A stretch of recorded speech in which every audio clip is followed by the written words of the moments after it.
সবার বাসায় এখন গরুর মাংস কিংবা খাসির মাংস আছে, কিন্তু মন চাইলেই তো আর যখন তখন রান্না করা যায় না।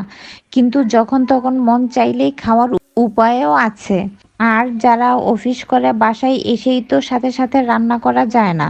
বাসায় যদি এমন একটা আচার থাকে তাহলে এক চামচ নিয়েই মন পেট ভরে এক প্লেট ভাত খেয়ে নিতে পারবেন।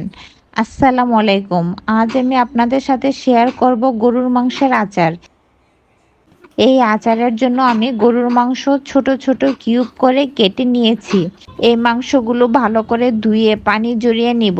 এখন একটা প্যানে মাংসগুলো দিয়ে দিব।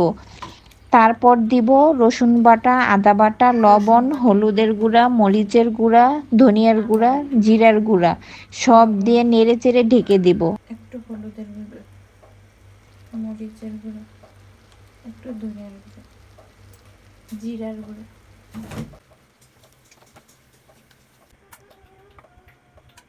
আমি এখানে কোনো পানি দিব না। মাংস থেকে যে পানি উঠবে তাতেই মাংস সিদ্ধ হয়ে যাবে।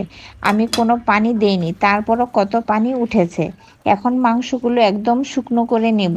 মাংসগুলো সিদ্ধ হয়ে গেছে, আবার পানিও শুকিয়ে গেছে। এখন আরেকটা প্যানে দিয়ে দিব সরিষার তেল, তার মধ্যে দিয়ে দিব শুকনো লাল মরিচ আর মরিচ মাঝখান দিয়ে কেটে নিয়েছি। তারপর দিয়ে দিব রসুনের কোয়া। আমি রসুন একটু বেশি করেই দিব, মাংসের আচারের এই রসুনগুলো খেতে অনেক ভালো লাগে। তারপর দিব সরিষা বাটা, দিব হলুদের গুঁড়া, মরিচের গুঁড়া, লবণ হলুদের গুঁড়ি, দিয়ে সিদ্ধ করা মাংসগুলো মরিচের দিয়ে গুঁড়ি, দিব। লবণ,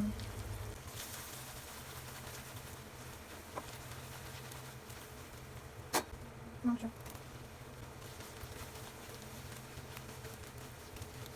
তারপর দিব তেঁতুলের কাঠ। তেঁতুল আমি সিরকা দিয়ে ভিজিয়ে রস করে বিট নিয়েছি। লবণ, তারপর দিব পাঁচফোড়ন, চিনি, বিট লবণ, চিনি। তারপর দিব সিরকা। জিরা। আমি এই মাংসের আচারটা অনেক দিন সংরক্ষণ করব, তাই এ রান্নায় কোনো পানি ব্যবহার করিনি। আমি আদা রসুন বাটা, তেঁতুলের রস উঠানো সব কিছুই সিরকা দিয়ে করে নিয়েছি। তারপর ভালো করে অনেকক্ষণ নেড়ে চেড়ে আমি আচারটা উঠিয়ে নেব। তৈরি হয়ে গেল আমার গরুর মাংসের আচার।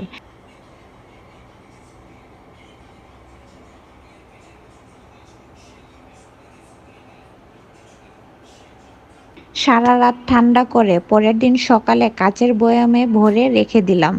এই আচার ফ্রিজও রাখতে পারেন, আর নিচে রাখলে কয়েকদিন রোদ্রে দিয়ে রাখতে পারেন। গরম ভাতের সাথে কিংবা খিচুড়ির সাথে এই আচার খেতে দারুণ লাগে।